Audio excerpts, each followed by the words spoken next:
एक क्वेश्चन का आंसर करो। Which method can be use to separate acetone having boiling point 330 kelvin and methyl alcohol having boiling point 338 kelvin. Acetone और कौन सा method use होगा?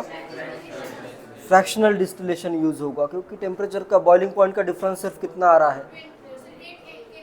330 kelvin है acetone का, इसका 338 केल्विन है। कौन सा मेथड यूज होगा? फ्रैक्शनल डिस्टिलेशन यूज होगा। ठीक है, नेक्स्ट आता है टाइप। नेक्स्ट जो टाइप है वो है डिस्टिलेशन अंडर रिड्यूस प्रेशर और vacuum distillation. Distillation under reduced pressure, pressure कम है, बहुत कम प्रेशर है तो उसे क्या कहते हैं? वैक्यूम। इसी को वैक्यूम डिस्टिलेशन भी कहते हैं। ठीक है, और वैक्यूम डिस्टिलेशन। ठीक है, वैक्यूम डिस्टिलेशन या डिस्टिलेशन अंडर रिड्यूस प्रेशर, ये इस टाइप का डिस्टिलेशन तब यूज करना है जैसे अगर कोई सब्सटेंस बॉईल होने से पहले ही अगर ब्रेक हो रहा है या डीकम्पोज हो रहा है। ठीक है, जैसे अगर मेरे पास कुछ सब्सटेंस है, ठीक है, उसको मैंने हीट किया, उसका बॉइलिंग पॉइंट है 500 केल्विन, लेकिन 480 केल्विन पे अगर वो डीकम्पोज हो रहा है, डीकम्पोज मतलब उसकी प्रॉपर्टी चेंज हो रही है या वो फिर ब्रेक होके और कुछ कंपाउंड फॉर्म कर रहा है, तो इसको मैं 500 तक हीट कर सकता हूँ क्या? अगर मैं इसको हीट करूँगा 500 तक तो वो डीकम्पोज हो जाएगा, उससे अलग अलग सब्सटेंसेस फॉर्म हो जाएंगे। तो मुझे क्या करना है? उसका डिस्टिलेशन करना है, तो इसके साथ में इम्प्योरिटी भी रहेगी। ठीक है, तो इसको अगर मुझे डिस्टिलेशन भी करना है तो मुझे क्या करना पड़ेगा? कम टेम्परेचर पे वो बॉईल होना चाहिए सब्सटेंस। तो कम टेम्परेचर पे कब बॉईल होगा? अगर यहाँ का प्रेशर मैं कम कर दूँ तो ये जो मॉलिक्यूल्स है वो इजीली गैस में चले जाएंगे। तो यहाँ का प्रेशर अगर मैं बहुत कम कर दूँ तो क्या होगा? कि मॉलिक्यूल्स इजीली गैस में कन्वर्ट हो जाएंगे। ठीक है, तो अभी यहाँ पे इसका बॉइलिंग पॉइंट 1 एटमॉस्फेयर प्रेशर पे अगर 500 केल्विन है, तो इधर मैं प्रेशर अगर बहुत कम कर दूँ तो ये लिक्विड कम टेम्परेचर पे ही बॉईल होगा। ठीक है, जैसे 480 पे डीकम्पोज हो रहा है, तो इधर मैं प्रेशर बहुत कम कर दूँ तो ये 400 केल्विन पे ही बॉईल होना स्टार्ट हो जाएगा। ठीक है, अभी ये डीकम्पोज होगा क्या? नहीं होगा, क्योंकि टेम्परेचर कम है। क्लियर है ये? तो इस टाइप का अगर सिचुएशन आता है तो उसमें क्या यूज करना है? डिस्टिलेशन अंडर रिड्यूस प्रेशर या वैक्यूम डिस्टिलेशन। थ्योरी पढ़ता हूँ क्या लिखा है, देखो। Certain liquids have tendency to decompose at a temperature below their boiling points. कुछ लिक्विड की क्या टेंडेंसी होती है? वो उसके बॉइलिंग पॉइंट से ही कम टेम्परेचर पे क्या हो जाते हैं? डीकम्पोज हो जाते हैं। ठीक है, such liquids cannot be purified by ordinary distillation. Normal distillation से उनका प्यूरिफिकेशन किया जा सकता है क्या? नहीं किया जा सकता। ठीक है, क्योंकि अगर नॉर्मल जिसको जैसे इसको बॉईल करना है, यहाँ तक टेम्परेचर लेके जाओगे उससे पहले वो क्या हो जाएगा? डीकम्पोज हो जाएगा। ठीक है, therefore vacuum distillation is used for liquids which decompose at a temperature below there normal boiling points. Normal boiling point सबको पता है? Normal boiling point, normal boiling point वो होता है टेम्परेचर एट विच, जैसे वाटर का नॉर्मल बॉइलिंग पॉइंट क्या है? नॉर्मल बॉइलिंग पॉइंट वाटर का कितना है? 100 डिग्री सेल्सियस। जैसे नॉर्मल बॉइलिंग पॉइंट वाटर का कितना है? 100 डिग्री सेल्सियस है। तो इसका मतलब ये है कि अगर यहाँ पे प्रेशर 1 atm है, एटमॉस्फेरिक प्रेशर, नॉर्मल का मतलब ये है कि 1 एटमॉस्फेरिक प्रेशर पे वाटर का बॉइलिंग पॉइंट कितना है? 100 डिग्री सेल्सियस है। लेकिन यहाँ का प्रेशर अगर मैं कम कर दूँ तो क्या होगा? वाटर मॉलिक्यूल्स इजीली वेपराइज होंगे या इजीली गैस में कन्वर्ट होंगे। तो ये बॉइलिंग पॉइंट हमेशा 100 डिग्री सेल्सियस होगा कि वाटर का? नहीं होगा। जैसे हायर एम्पलीट्यूड पे क्या होता है? प्रेशर कम होता है। अगर ज़्यादा हाइट पे जाओगे तुम, जैसे कश्मीर में जाओगे या कहीं पे भी हिल पे जाओगे, तो वहाँ पे क्या होगा? प्रेशर बाहर का, एयर का प्रेशर कम होगा। एयर का प्रेशर अगर कम है तो जो वाटर है वो 80 डिग्री सेल्सियस या ऐसे 90 डिग्री सेल्सियस पे क्या हो जाएगा, बॉयल हो जाएगा। ठीक है, सेम कॉन्सेप्ट यहाँ पे भी यूज़ हो रहा है। यहाँ का प्रेशर अपन ने कर दिया कम, तो प्रेशर कम हो गया तो उसके नॉर्मल बॉइलिंग पॉइंट से कम टेम्परेचर पे क्या होगा, वो लिक्विड बॉयल हो जाएगा। ठीक है, इसके कुछ एग्जाम्पल है। Glycerol boils with decomposition at 563 kelvin. जैसे ग्लिसरॉल होता है, ग्लिसरॉल क्या है, ग्लिसरॉल इसका बॉइलिंग पॉइंट कितना है, 563 केल्विन है, 563 केल्विन। लेकिन ये बॉयल होने से पहले क्या हो जाता है, डीकम्पोज हो जाता है। अगर मुझे इसको प्यूरिफाई करना है तो मुझे क्या करना पड़ेगा, इस प्रोसेस का यूज़ करना पड़ेगा। ठीक है, नेक्स्ट एनसीईआरटी में एक एग्जांपल दिया है, ये एग्जांपल बहुत इंपॉर्टेंट है क्योंकि उस पर क्वेश्चन भी आया है मेंस में।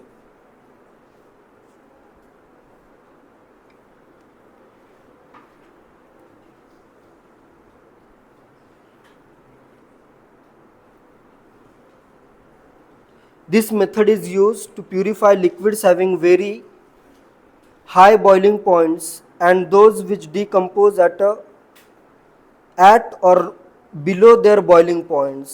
जिसका बॉइलिंग पॉइंट बहुत ज़्यादा है या फिर ऐसे लिक्विड्स जो उसके बॉइलिंग पॉइंट पे या उससे पहले ही डीकम्पोज हो जाते हैं। ठीक है, such liquids are made to boil at a lower temperature, at a temperature lower than their normal boiling points by reducing the pressure on their surface।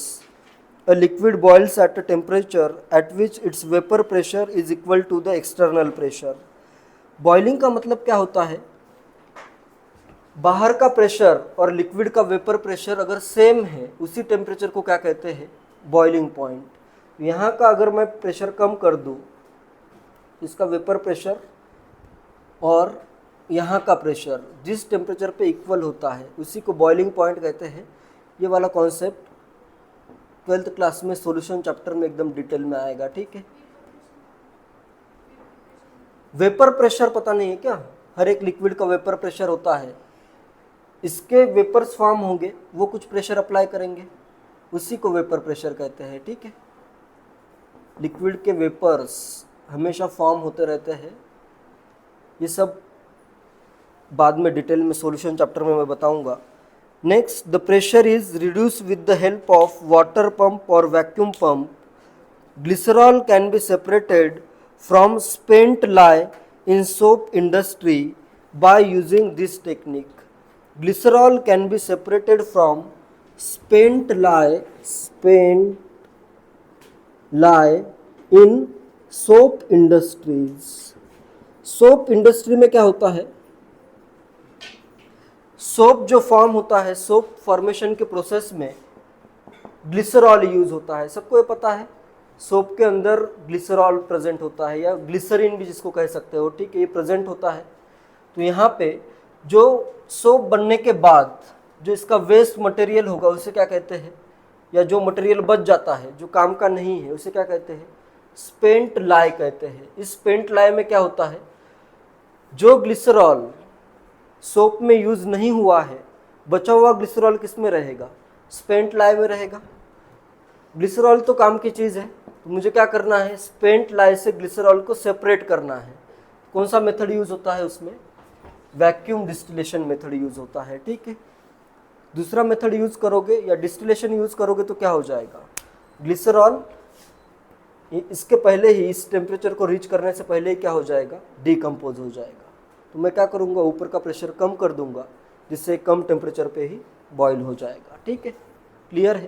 तो ये एग्जांपल बिल्कुल याद रखना है। ठीक है, it is used, glycerol can be separated from spent lye in soap industry by using vacuum distillation. ठीक है, नेक्स्ट डिस्टिलेशन का टाइप है स्टीम डिस्टिलेशन। स्टीम डिस्टिलेशन में क्या होता है, जैसे अगर मेरे पास दो लिक्विड्स का मिक्सचर है, ठीक है, उसमें से जैसे डायरेक्टली एग्जांपल से ही बताता हूँ। एक है मेरे पास पैरा नाइट्रोफेनॉल करता हूँ, एंड सेकंड में करता हूँ ऑर्थोनाइट्रोफेनॉल। ऑर्थोनाइट्रोफेनॉल। बॉइलिंग पॉइंट किसका ज़्यादा होगा बताओ, पैरानाइट्रोफेनॉल और ऑर्थोनाइट्रोफेनॉल में बॉइलिंग पॉइंट किसका ज़्यादा होगा? पैरानाइट्रोफेनॉल जैसे इधर रहेगा ये NO2, इधर होगा OH। इसका हाइड्रोजन बॉन्डिंग किसके साथ होगी? ऑर्थोनाइट्रोफेनॉल का बॉइलिंग पॉइंट कम होता है। क्यों कम होता है वो भी बताता हूँ। ये अभी OH है इसका, ये हाइड्रोजन बॉन्ड किसके साथ फॉर्म करेगा? दूसरे मॉलिक्यूल के साथ फॉर्म करेगा। दूसरे के OH के साथ भी कर सकता है, या फिर इधर NO2 ग्रुप है इसके साथ भी कर सकता है। तो इसमें मेनली क्या है, इंटरमॉलिक्यूलर हाइड्रोजन बॉन्डिंग है, इंटरमॉलिक्यूलर एच बॉन्डिंग। पता है ये सबको? अलग अलग मॉलिक्यूल में हाइड्रोजन बॉन्ड फॉर्म होगा, लेकिन ऑर्थोनाइट्रोफेनॉल में क्या होगा, इधर ये OH है, इधर N, इधर कर देता हूँ O- डबल बॉन्ड O, इधर प्लस, इधर क्या आ रही है, intramolecular hydrogen bonding, intramolecular H bonding. ठीक है, अलग अलग मॉलिक्यूल्स में एच बॉन्डिंग हो रही है, तो उनको बॉयल करना इजी है या फिर इसको बॉयल करना इजी है? इन दोनों में कौन सा इजीली बॉयल होगा? इसके बॉन्ड है अलग अलग मॉलिक्यूल्स के साथ, सब मॉलिक्यूल्स एक दूसरे से बॉन्डेड है, तो उनको बॉयल करना डिफिकल्ट है। इसमें तो ये बॉन्ड इधर ही फॉर्म हो गया है, तो दूसरे मॉलिक्यूल के साथ बॉन्ड फॉर्म होने के चांसेस कम है। तो इनके अलग अलग मॉलिक्यूल्स में फोर्सेस क्या रहेंगे, या हाइड्रोजन बॉन्डिंग क्या रहेगी, कम होगी। ठीक है, ये क्लियर है।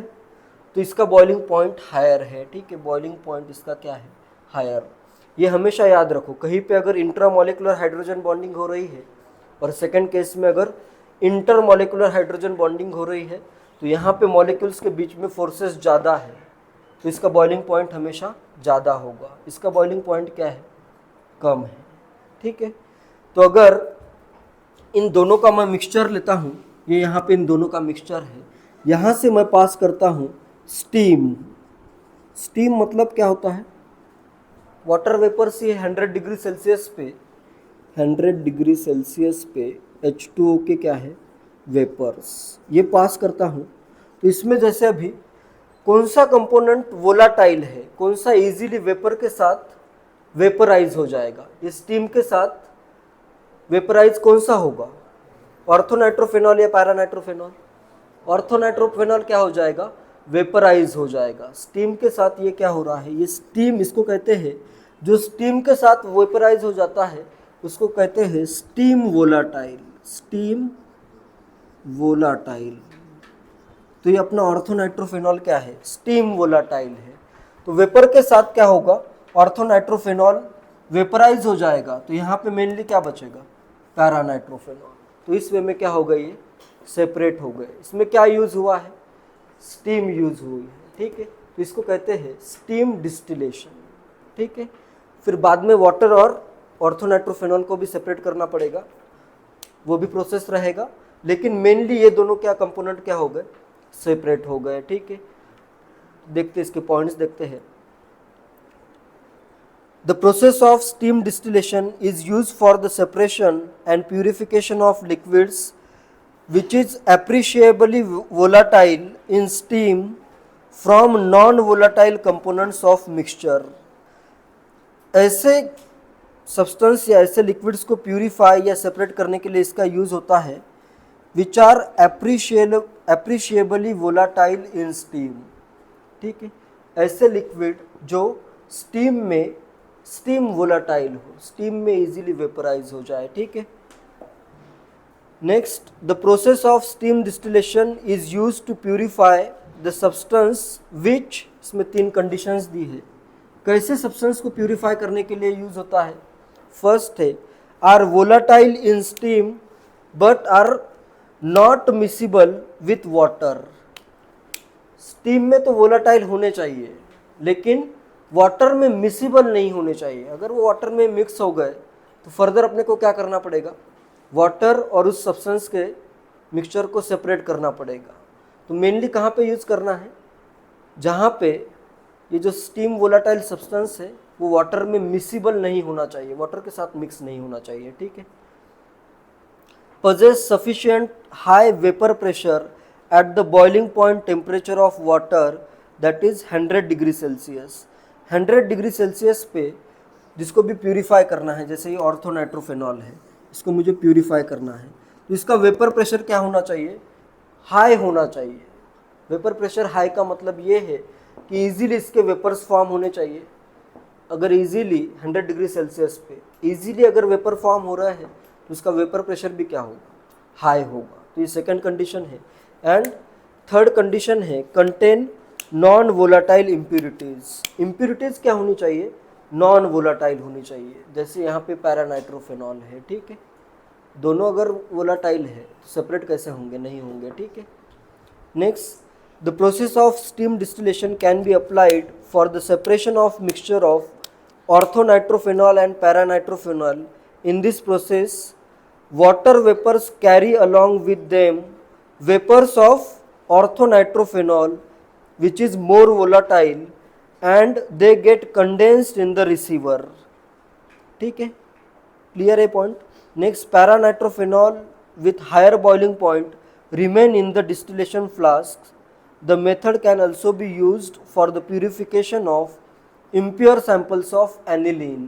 ये भी एग्जाम्पल बहुत इंपॉर्टेंट है। एंड नेक्स्ट इसका क्या है application, purification of aniline.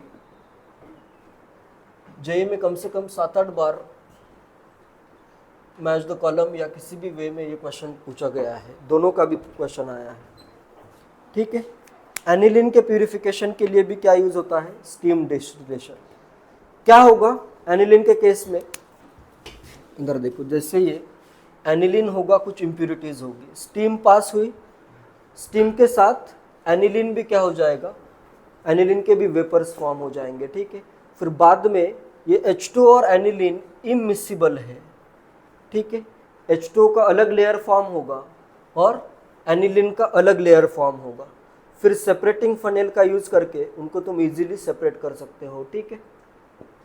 Miscible नहीं है तभी तो ये मेथड यूज हो रहा है। एनिलीन का अलग लेयर बनेगा, वाटर का अलग लेयर बनेगा, ठीक है। जैसे एनसीईआरटी में जो गिवन है पैराग्राफ वो भी पढ़ता हूँ।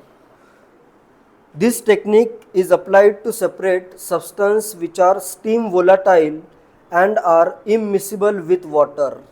स्टीम वोलाटाइल भी होने चाहिए और वाटर में मिक्स भी नहीं होने चाहिए, ठीक है। In steam distillation, steam from a steam generator is passed through a heated flask containing the liquid to be distilled. इस फ्लास्क को पहले हीट किया जाता है, फिर वापस उसमें स्टीम पास की जाती है। स्टीम कहाँ से आती है, स्टीम जनरेटर से आती है, ठीक है। Next, the compound is condensed and collected. The mixture of steam, the mixture of steam and the volatile organic compound is condensed and collected।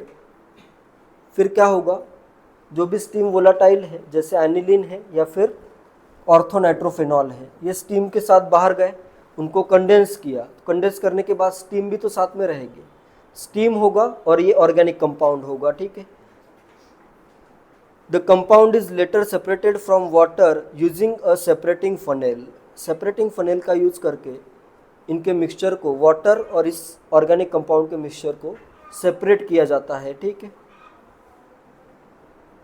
In steam distillation liquid boils when the sum of vapour pressure due to organic liquid and due to water becomes equal to atmospheric pressure.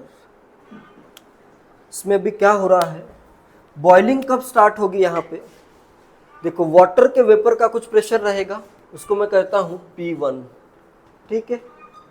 और इसके vapours का भी कुछ pressure रहेगा, जैसे ऑर्थोनाइट्रोफेनॉल, यही example लेते हैं। ऑर्थोनाइट्रोफेनॉल का ये है pressure due to water. Next मैं P2 करता हूँ, vapour pressure due to orthonitrophenol कर देता हूँ, ठीक है। बॉइलिंग कब स्टार्ट होती है, बॉइलिंग तब स्टार्ट होती है जब ये कंबाइंड इसका vapour pressure P1 plus P2 is equal to बाहर का एक्सटर्नल प्रेशर जनरली कितना रहेगा 1 atm इज इक्वल टू कितना आएगा 1 atm आ जाएगा। ठीक है, क्लियर है। इस प्रेशर पे बॉइलिंग स्टार्ट हो रही है 1 atm पे। इसमें एक P1 आ रहा है वाटर वेपर का प्रेशर, P2 आ रहा है vapour pressure of organic compound. ठीक है, नेक्स्ट पॉइंट भी बहुत इंपॉर्टेंट है। Since P1 is lower than P, since इसका P1 करता हूँ, ऑर्गेनिक कंपाउंड का P1, वाटर का P2 करता हूँ। Since P1 is lower than P, इस प्रेशर से तो ये कमी होगा ना। Since P1 is lower than P, the organic liquid vaporises at lower temperature than its boiling point. Boiling point क्या है? जैसे एनिलीन का बॉइलिंग पॉइंट समझो है, कुछ लेता हूं 120 डिग्री सेल्सियस या कुछ भी टेम्परेचर रहेगा। ये बॉइलिंग पॉइंट कब है? जब ये प्रेशर जो रहेगा, बाहर का प्रेशर 1 atm है, तब प्योर अगर एनिलीन को मैं हीट करूंगा तब वो बॉयल कब होगा? जब उसका वेपर प्रेशर 1 atm होगा। लेकिन यहाँ पे मिक्सचर कब बॉयल होगा? जब इन दोनों का मिला के वेपर प्रेशर 1 atm होगा। तो इसका प्रेशर तो कम ही चाहिए ना अपने को। जब इसका प्रेशर, वेपर प्रेशर कम चाहिए तो इसका टेम्परेचर भी क्या होगा? कम होगा। तो कम टेम्परेचर पे क्या होंगे? ये लिक्विड बॉयल होगा। ये पॉइंट बहुत इंपॉर्टेंट है। क्लियर है पॉइंट? ये सब वैसे सब सॉल्यूशन चैप्टर का पार्ट है। फिर भी जब एनसीईआरटी में दिया है तो उसने ये एज्यूम किया है कि ये सबको एकदम कॉमनली पता है। और मैं भी ये एज्यूम कर रहा था कि तुम्हें वेपर प्रेशर ये सब पता ही है, बॉइलिंग क्या होता है, बॉइलिंग पॉइंट क्या होता है। नहीं भी पता है तो अभी थोड़ा सा समझ लो, जिससे क्वेश्चन सॉल्व हो जाएंगे। इसको डिटेल में अपन सॉल्यूशन चैप्टर में देखेंगे। ठीक है, नेक्स्ट ये पॉइंट इसमें इंपॉर्टेंट है। The organic liquid vaporises at lower temperature than its boiling point. उसके बॉइलिंग पॉइंट से कम टेम्परेचर पे ही ऑर्गेनिक कंपाउंड बॉयल होगा। ठीक है, स्टीम डिस्टिलेशन में। उसका लॉजिक कहाँ से आता है? उसका लॉजिक ये इधर से आता है, क्योंकि टोटल प्रेशर अपने को 1 atm चाहिए, उसमें से वाटर वेपर का कुछ प्रेशर हो गया तो इसका प्रेशर कम चाहिए। इसका प्रेशर जब कम चाहिए तो इसका वेपर प्रेशर जब कम चाहिए तो टेम्परेचर भी कम ही होगा, तब भी वो वेपराइज हो जाएगा। ठीक है, thus if one of the substance in the mixture is water and the other a water insoluble substance, then the mixture will boil close to but below 373 Kelvin. Next distillation का next type है azeotropic distillation. एजियोट्रोपिक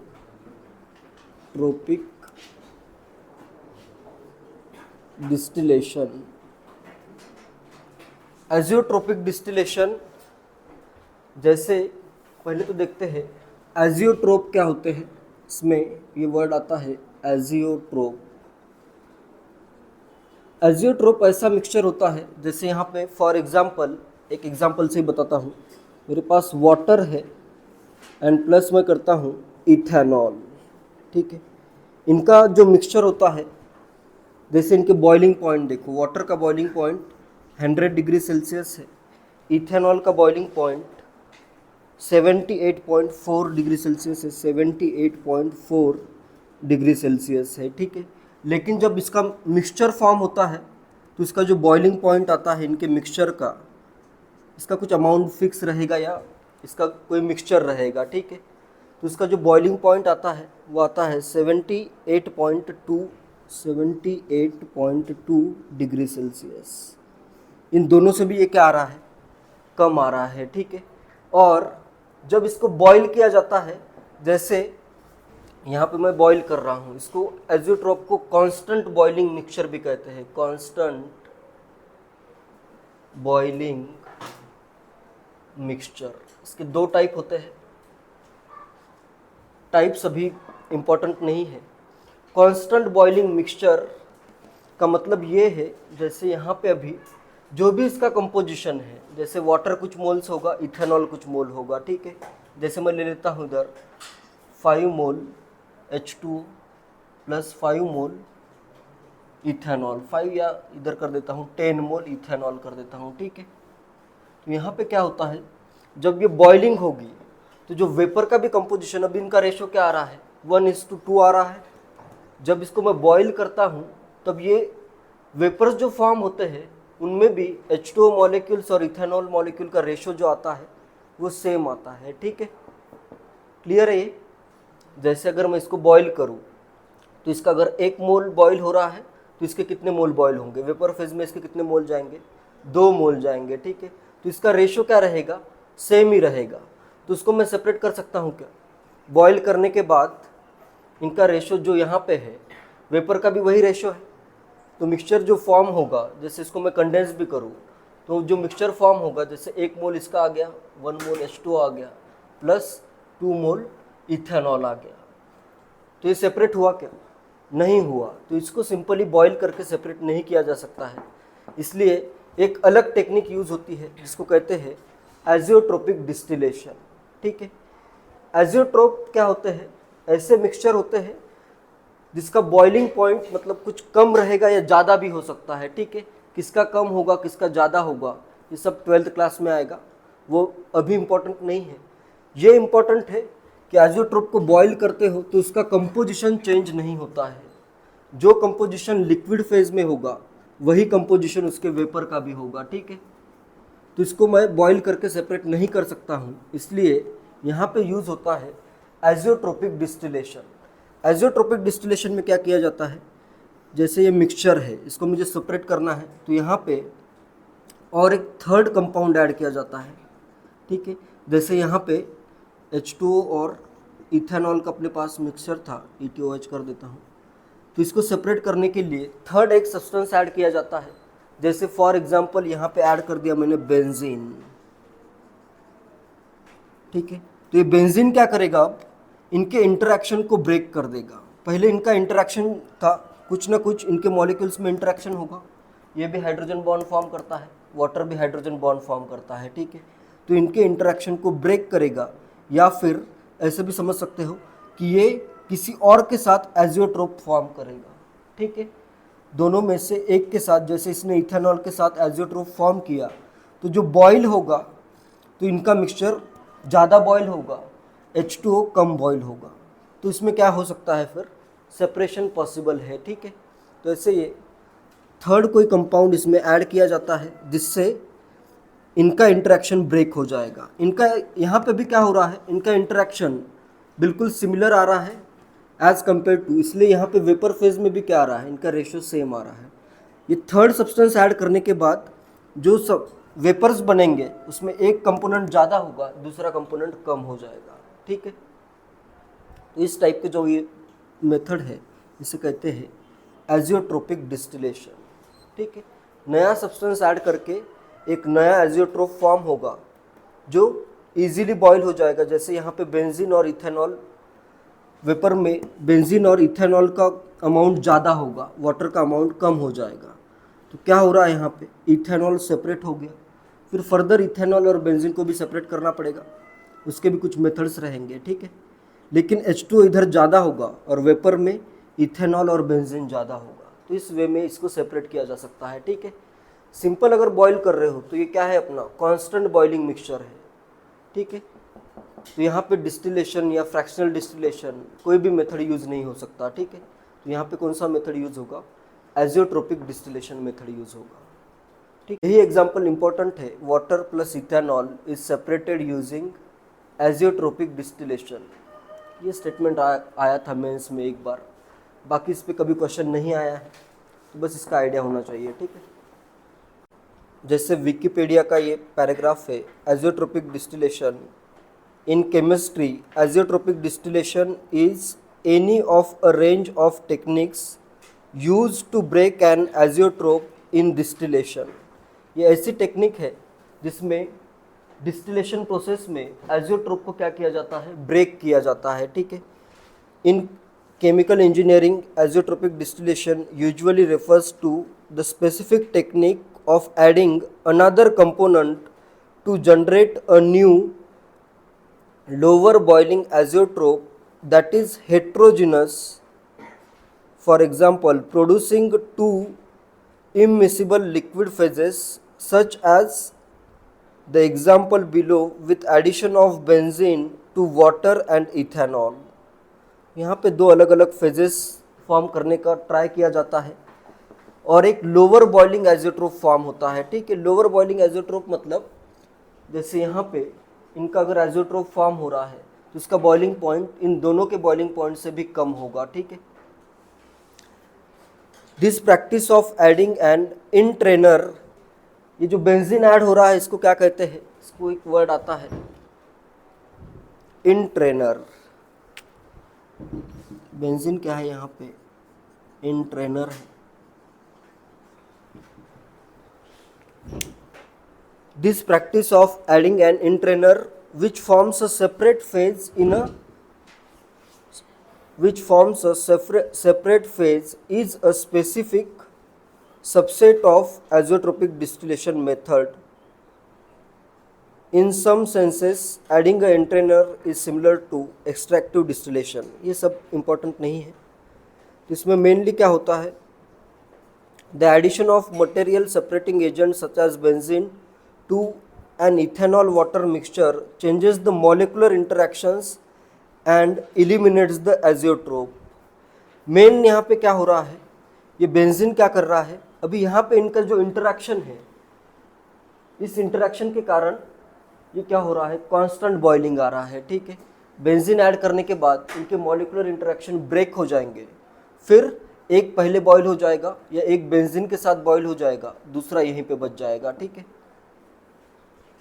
the addition of material separating agent such as benzene to an ethanol water mixture changes the molecular interactions and eliminates the azeotrope। Added in a liquid phase, the new component can alter the activity coefficient of various compound in different ways, thus altering a mixture's relative volatility। यहाँ पे जैसे ये volatile substance है कोई, तो उसकी volatility change हो जाएगी। मतलब कोई एक इसमें से कंपोनेंट पहले वोलाटाइल मतलब ज़्यादा वोलाटाइल बन जाएगा, दूसरा कम वोलाटाइल बनेगा ये थर्ड सब्सटेंस ऐड करने के बाद। ठीक है, greater deviation from Raoult's law makes it easier to achieve significant changes in relative volatility with the addition of another component. Raoult's law 12th class में है। ठीक है, सॉल्यूशन चैप्टर में रॉल्स लॉ आएगा। In azeotropic distillation the volatility of added component is same as the mixture and a new azeotrope is formed with one or more of the components based on the difference in polarity.